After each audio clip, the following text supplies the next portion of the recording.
Hello and welcome to the Week 5 recap video. Got a lot to go into this week. Had a lot of fun games this past weekend. I've also got a lot on my slate for the day. I'm going to be traveling to a friend's wedding in the next couple of days, so I'm going to be gone for a week.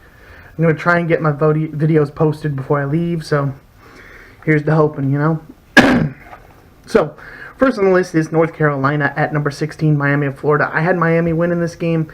I think the Hurricanes were going to blow them out of the water. I didn't think North Carolina stood much of a chance, and it's pretty much what happened. Louisiana at number 1, Alabama. It was a hands-down Alabama win. Again, Louisiana is not even in the same place as Alabama is.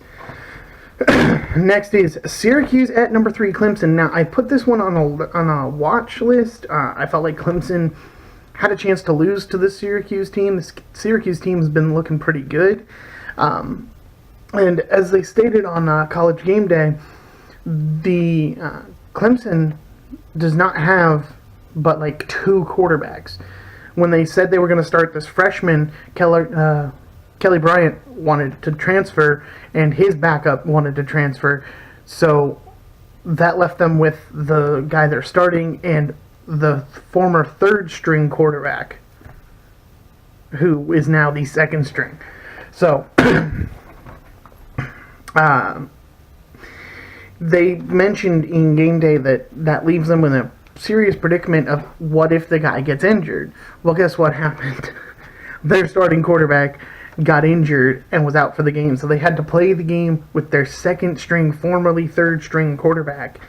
He pulls out the win against Syracuse in last minute, late game fashion. It was a close one. It was a good one, though. Next is number 12, West Virginia at number 25, Texas Tech. I had Texas Tech winning this game, but West Virginia kind of just rolled over them. I did not expect it, but that's what happened. Next, Central Michigan at number 21, Michigan State. I had Michigan State winning that game, and they did. Next was Tennessee at number 2, Georgia. I had Georgia winning that one hands down, and they pretty much blew them out. So, next was Baylor at number 6, Oklahoma. Oklahoma, they let up a lot of points to Baylor, but I mean, Baylor has a good offense, but they put up way more. They outscored them 66-33. So, next was Pitt at number 13, UCF. I picked UCF to win that one. I thought it could be close. I honestly don't remember what the score is. I do know that UCF won the game, though. Next was number 18, Texas at Kansas State. This one was a lot closer than anticipated, and honestly, if I were a Texas fan, I'd be a little concerned heading into next week's matchup with Oklahoma. But Texas still gets the win, puts them at 4-1 going into the Oklahoma game.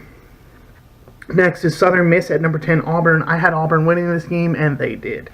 Number 14, Michigan at Northwestern. This was a fun game.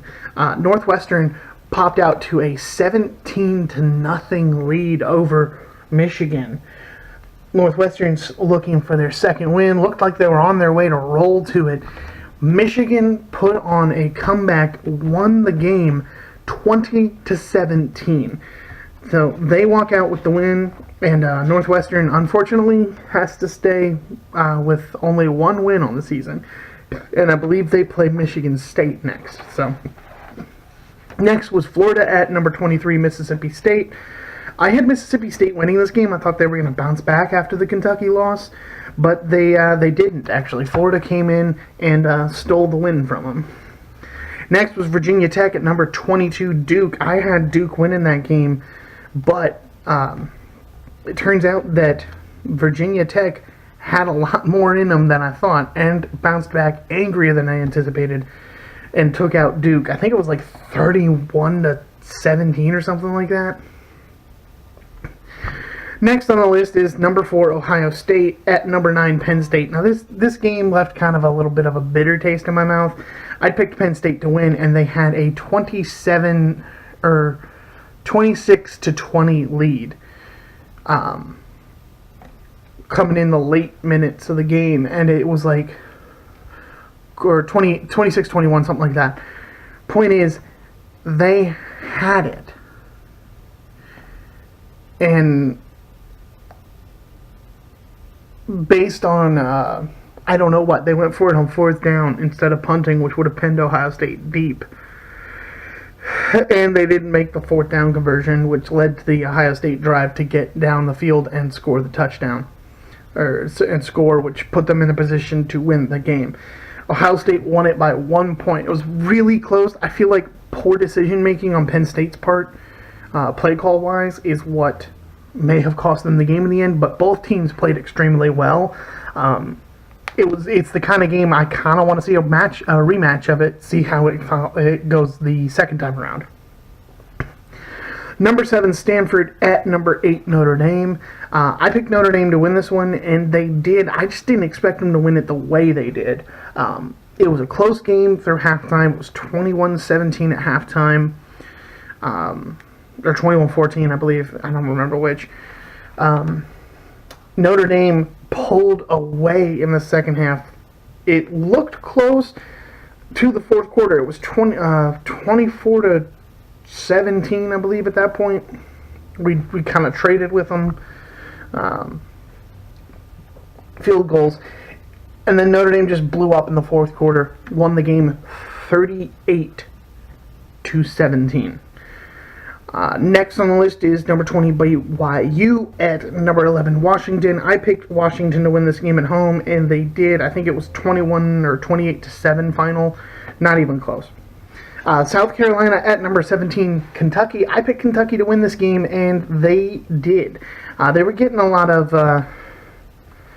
chip on their shoulder vibe from them, and a lot of people were worried that if they were picked to win the games that they wouldn't play as well, but I didn't see that this week. I saw them actually put their best foot forward, and they came out and got the win. Pardon me. Next is Ole Miss at number 5 LSU. I had LSU winning this game, and it really wasn't even close. They ran away with it. And last but not least, number 19 Oregon at number 24 Cal. Now, I picked Oregon to win this game. And I don't really remember the score, but I do remember that Oregon did win it. I'm sorry I'm forgetting all the scores on you guys this week. Like I said, I've been really busy. But I did pick Oregon to win, and they did win the game. So that brings me to my finals. I got 15 of the 19 games correct this week. That puts me at a 78.95% correct rate. And I got 80. That leaves me at a season total through 5 weeks of 84 out of 104, or 80.77% correct. So I feel like I'm doing pretty good this year. We're yet to have one of these go below 73%, I think. Point is, I feel like my predictions are getting a little more confined and on point. But yeah, no, I'm really excited for this next week. We got some good matchups in here, and I can't wait to hear from you guys what you guys think is going to happen. If you like what I'm doing, don't forget to hit that like and subscribe button, and I'll see you guys in the next video.